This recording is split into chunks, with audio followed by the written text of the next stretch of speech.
এমন ভাবে কেক তৈরি করলাম যা তোমরা সবাই আঙ্গুল চেটে পুটে খাবে। আর ঘরে একদম কিছু সামান্য জিনিস দিয়ে আমি কেকটা অনেক মজা করে বানালাম। তাহলে চলো রেসিপিটা দেখে আসি। আর কেকটা কিন্তু খেতে অনেক মজা ছিল। 2000 years later. সবার প্রথমে শুকনো উপকরণগুলো চেলে নিচ্ছি। তার ভেতরে আমি এখানে ছাঁকনি নিয়ে নিলাম। এর ভিতরে দিয়ে দিচ্ছি ময়দা। তোমরা চাইলে আটাও দিতে পারো, আটাটা দিলে বেশি একটা টেস্ট আসে না, ময়দা দিলে অনেক ভালো একটা টেস্ট আসে। আমি এখানে 2 কাপের মতো ময়দা ব্যবহার করেছি, তোমরা চাইলে আটা দিয়ে করতে পারো। আর এর ভিতরে বেকিং পাউডার দিয়ে দিলাম। দিইনি এখনো, তোমাদের ডিব্বা আমি দেখাচ্ছি, তোমরা অনেকেই চেনো না। এর ভিতরে ভ্যানিলা এসেন্স। আর এইখানে আমি দিয়ে দিচ্ছি বেকিং পাউডার। বেকিং পাউডার আমি একটু বেশি ব্যবহার করেছি। আর এখানে কোকো পাউডার আমি অনেকগুলোই দিয়েছি। কারণটা কি হলো, এখানে আমি চকলেট কেক তৈরি করব, তার জন্য আমি এখানে অনেকগুলো দিয়ে দিলাম। আর এর ভিতরে দিয়ে দিচ্ছি কর্নফ্লাওয়ার। তোমরা চেষ্টা করবে কর্নফ্লাওয়ার দেওয়ার জন্য, কর্নফ্লাওয়ার দিলে একটা ভালো একটা টেস্ট আসে, তার জন্য আমি দিয়ে দিলাম। এর ভেতর দিয়ে দিচ্ছি বেকিং সোডা। আর তোমাদের সোডাটা দেখাতে আমার মনে ছিল না, তার দেখাতে পারি নাই। আমি ভালো করে এখন ছেঁকে আমি ভালো করে ময়দাগুলো একসাথে মিক্স করে নিচ্ছি হ্যান্ড বিটার দিয়ে। আর এর ভিতরে আমি গুঁড়ো দুধ তোমাদের দেখিয়ে দিলাম। এখানে আমি 6 প্যাকেটের মতো গুঁড়ো দুধ নিয়েছি। আর আজকে আমি 10টা ডিম দিয়ে আমি তৈরি করছি কেক। তোমরা এই কেকটা খেতে এমনিতেও অনেক মজা হবে, কারণটা হলো এখানে আমি 10টা ডিম ব্যবহার করেছি, তার জন্য। তোমরা চেষ্টা করবে আরো একটু বেশি ডিম নিতে। আর যত ডিম নিবে তত এই জিনিসটা খেতে মজা লাগবে। কেক মানেই হলো ডিম আর হলো দুধ। যাই হোক, আমি এক এক করে সবগুলা নিচ্ছি। আর আমি চিন্তা করতেছি যদি একটা পচা বের হয় কেমনটা হবে, আমার সবগুলো ডিমই নষ্ট হয়ে যাবে। আর আমি এর ভিতরে এই কয়টা আমি ভালো করে, তার ভিতরে আমার কুসুমটা ফেটে গেছে। আমি আলাদা আলাদা করে আমি এই জিনিসটা করবো। আর আমি এখন একদম স্লো যে বিটার, এই যে ইলেকট্রিক বিটার যে আছে, আমি ওইটা দিয়ে আমি ফেলছি। আর তোমরা চাইলে হ্যান্ড বিটার দিয়ে করতে পারো অথবা কাঁটা চামচ দিয়ে করতে পারো। ইলেকট্রিক বিটার দিয়ে করলে আমার অনেকটা সুবিধা হয়, আর এর ভিতরে কোনো কষ্ট লাগে না, হাত দিয়েও কোনো ঝামেলা লাগে না। আর আমি ফেটতে ফেটতে দেখতাছি এর বলের ভিতরে হচ্ছে না, তার জন্য আমি বল এখন চেঞ্জ করে দিব। আর আমি ফেটতে ফেটতে আমি এখানে চিনি দিলাম।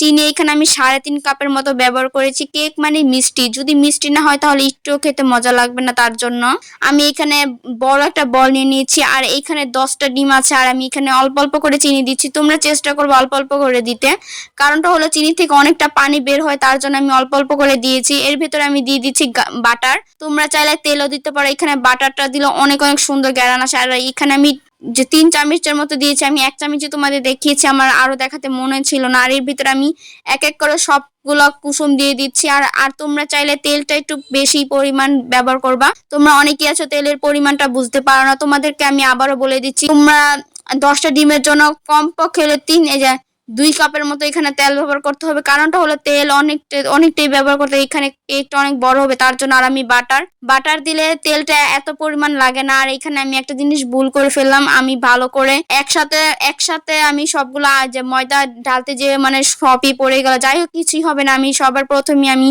ভালো করে ছেঁকে নিয়েছিলাম, তার জন্য আমার এত একটা কষ্ট হয় না। আর এর ভিতরে আমি গুঁড়ো দুধ দিয়ে দিচ্ছি এক এক করে। তোমরা চেষ্টা করবে আরো বেশি ব্যবহার করতে। এইখানে যত গুঁড়ো দুধ ডিম তোমরা ব্যবহার করবে তত কেকের টেস্টটা অনেক অনেক ভালো আসবে। আর এইখানে কেকটা এত এত আমার মজা হয়েছে। যারা যারা কেক খেতে চাও অবশ্যই আমাদের বাসায় চলে আসো, সবাইকে কেক বানিয়ে খাওয়াবো। আর আমি অনেক অনেক ভালো কেক বানাতে পারি। যাই হোক, সবকিছু একসাথে ভালো করে বিট করে নিব। তোমরা অনেকেই বলবা আপু তাহলে তুমি কেন আলাদা ফেটেছো, আবার হলো ইলেকট্রিক বিটার দিয়ে এই জিনিসটা করতেছো। আমি এইটা কিছুই হবে না। আর এর ভিতরে আমি একবারে ঘন দুধ যে আছে, আমি ওই ঘন দুধটা আমি কুসুম গরম এখানে দিয়ে দিচ্ছি।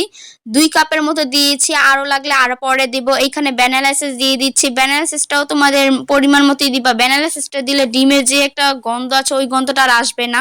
এর ভিতরে আমি দিয়ে দিচ্ছি চকলেট ইমোশন। তোমরা চাইলে চকলেট ইমোশন নাও দিতে পারো, চকলেট ইমোশন দিলে অনেকটা সুন্দর ফ্লেভার আসে।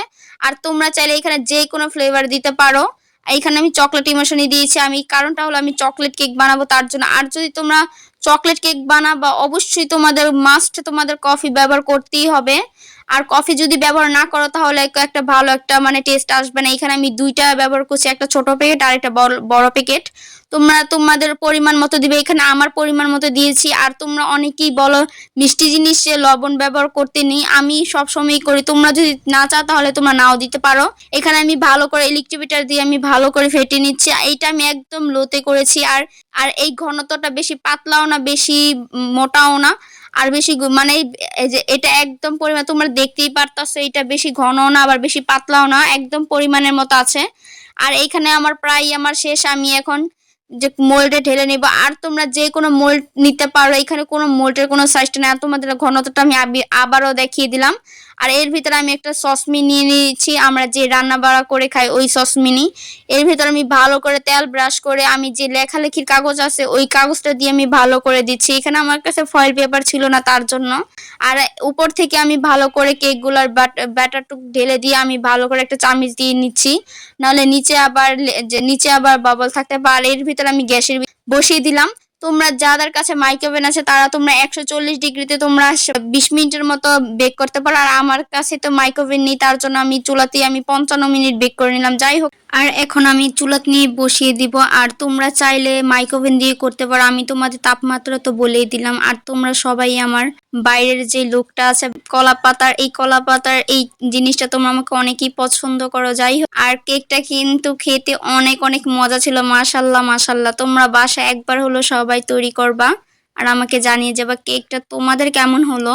আর তোমাদের আরো একটা বলে দিচ্ছি, তোমরা কেক হওয়ার পরে ঢেকে রাখবে না, তাহলে কেকটা চুষে যেতে পারে আমার মতো। এই কেকটা অনেক অনেক সুন্দর হয়েছিল মাশাল্লাহ। এখন আমি কেকটাকে ঢেলে নিব, তা না হলে আবার আরো চুষে যেতে পারে। কেক যতক্ষণ তোমরা মোল্ডে রাখবে ততই চুষতে থাকবে। যাই হোক, আমি এখানে ফাইনালি আমি ঢেলে নিলাম। আর কেকটা অনেক অনেক সফট হয়েছে, দেখতে পারতেছো কেকটা কতটা নরম হয়েছে। আর তোমাদের সেই ভাইরাল ক্রিম, আর ক্রিমটা আমি বানালাম অনেকটা কষ্ট করে। আর আমার থেকে মনে হচ্ছে এখানে দুধটা একটু বেশি পড়ে গিয়েছে। আর ক্রিমটা খেতে এত একটা খারাপ ছিল না, ক্রিমটা খেতে অনেক মজা ছিল, অনেকটা মানে একটু একটা স্ট্রবেরি একটা গ্যারান নাস্তা ছিল। যাই হোক, তোমরা অবশ্যই তোমরা এই ক্রিমটা নিয়ে বাসায় নিয়ে তৈরি করতে পারো। আর আমার ক্রিমের রেসিপিটাও তোমরা আমি তোমাদের একটা ছবি দিয়ে দিচ্ছি, তোমরা এই ছবিতে যে আমার ইউটিউব চ্যানেলে আর অথবা ফেসবুক পেজে যে তোমরা দেখে আসতে পারো। আর কেকটা কে কে বানাবা আমার ভিডিও দেখার পর আমাকে অবশ্যই জানিয়ে যাবা।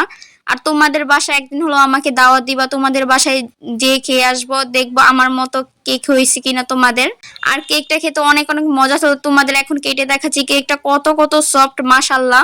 তোমরা বাসায় একদিন হলো তৈরি করতে পারবে। আর কিছু একটা করতে হলে মানুষের যোগ্যতা লাগে, মানুষকে যোগ্যতাই অনেক কিছু বুঝিয়ে দেয়। যার যোগ্যতা নাই সে আবার বড় বড় কিসের কথা আমি জানি না। যাই হোক, কেকটা খেতে অনেক মজা ছিল। আর তোমাদের সবাইকে আমার বাসার দাওয়াত রইল কেক খাওয়ার। আর কেকটা খেতে অনেক অনেক মজা ছিল। এই কেকটা আমি যদি ভিডিও না শেয়ার করতাম তাহলে তোমরা বলতেই পারতে না আমি কেক কিভাবে তৈরি করে। যাই হোক, আমি আমার তরফ থেকে কেক বানালাম। আর তোমরা আমাকে আমার এই ভিডিওতে একটা লাইক দিয়ে দিবা। আর কে কে আমার ভিডিওটা পছন্দ করো না করো আমাকে অবশ্যই জানিয়ে যাবা। ভিডিওটা কেমন হয়েছে অবশ্যই আমাকে কমেন্ট করে জানাবা। তাহলে আজকের ভিডিওটা এই পর্যন্ত, সবাইকে আল্লাহ হাফেজ।